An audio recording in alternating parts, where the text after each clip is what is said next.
Not all power in Lebanon carries a rifle. Before Hezbollah, there was Amal, born of the deprived, shaped in parliament, not just battlefields. Once rivals, now aligned, two Shia forces share one front. But behind that unity, who really holds Lebanon's power today, the state or the resistance?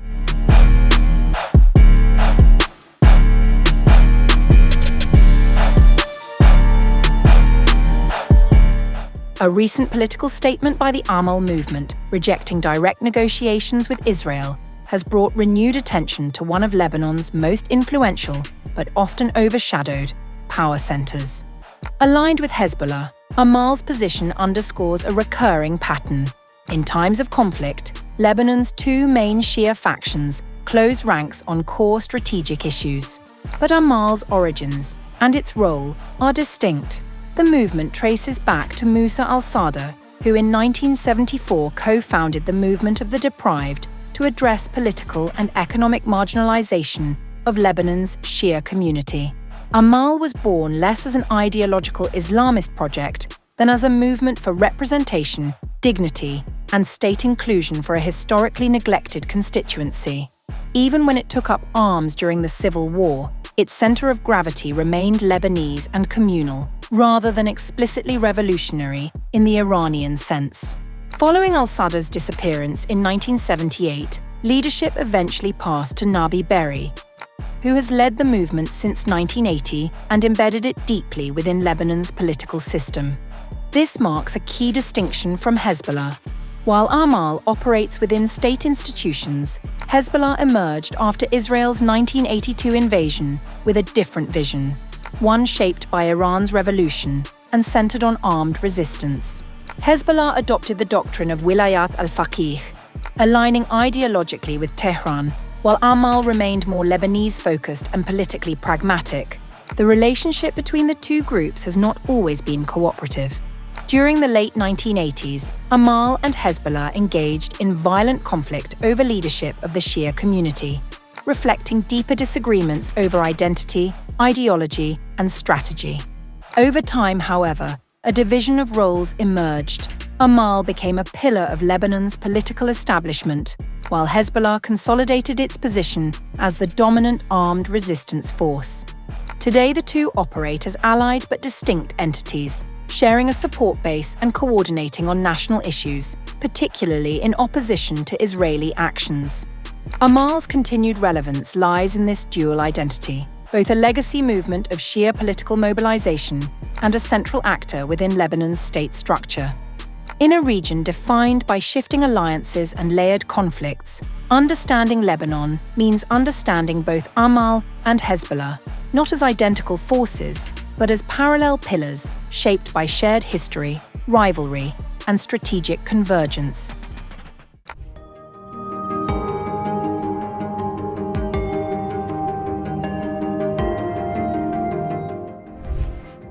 A university laboratory in northern England may hold the key to solving one of the Middle East's longest-running mysteries.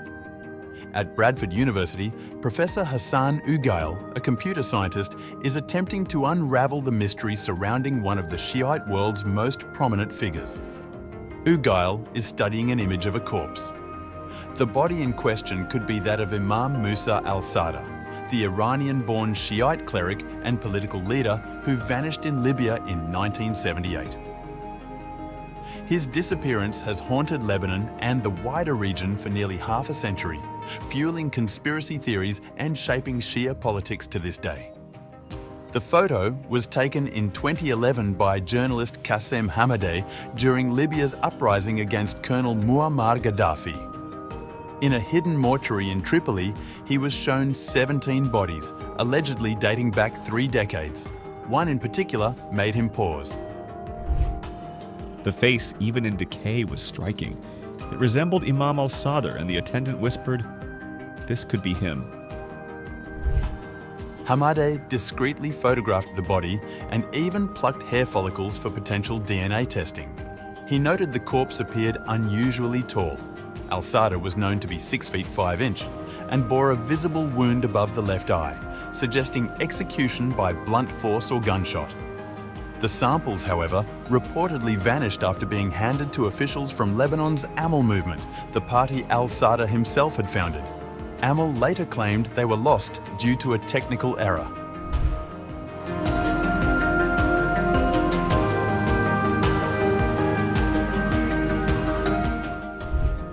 The BBC commissioned Prof. Ugail's team at Bradford to analyse the morgue photo against several images of al-Sadr. Using 2 decades of research into facial recognition technology, the software produced a score in the 60s out of 100, categorised as a high probability match. The algorithm also compared the body against members of al-Sadr's family and a control group of 100 Middle Eastern men. The strongest results still linked the corpse to al-Sadr himself. For Prof. Ugail, the findings were clear. The likelihood was significant. But the science was met with political resistance. Amal officials, including Parliamentary Speaker Nabih Berri, rejected the conclusion outright. Al-Sadr's son, Syed Sadruddin Sadr, also dismissed the evidence. It is evident from the look of the body in the photo that it is not my father. It contradicts the information we have after this date, that he is still alive, held in a Libyan jail. The BBC team travelled to Tripoli in March 2023, hoping to revisit the secret morgue. Guided by Hamadeh, they located the building. But filming was abruptly halted, and within hours, Libyan intelligence officers detained the team. Blindfolded, interrogated, and accused of spying, they spent 6 days in solitary confinement before being released under diplomatic pressure. Sources later suggested Gaddafi-era loyalists still active in Libyan intelligence were determined to keep the Sadr case buried. Meanwhile, evidence from other witnesses has strengthened suspicions. In 2011, Libya's former Justice Minister Mustafa Abdel Jalil told Hamadeh, "The second or third day, they forged his papers, that he's going to Italy, and they killed him inside Libyan prisons. Gaddafi has the first and the last word in all decisions." US officials reportedly received similar reports at the time of Sadr's disappearance. Yet, to this day, no government has produced conclusive proof of his fate.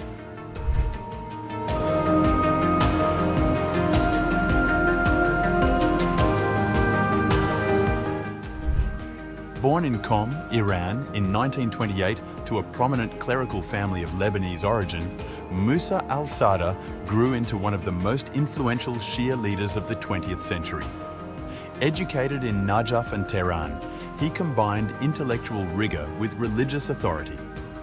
In 1959, he moved to Lebanon, where his leadership would transform the country's marginalized Shia community.